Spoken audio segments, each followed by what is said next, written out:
Martedì 16 gennaio, San Marcellino I, Papa.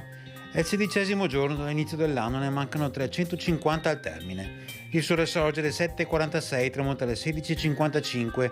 La luna si leva alle 10:44, tramonta alle 23:14.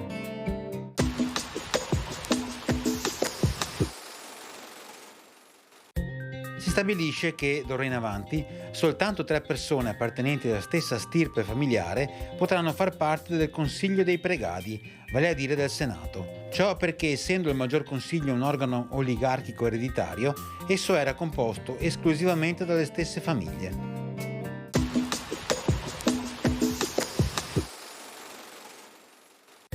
Le previsioni per domani: all'inizio schiarite alternate da nuvolamenti, poi nuvolosità in aumento fino a cielo molto nuvoloso o coperto.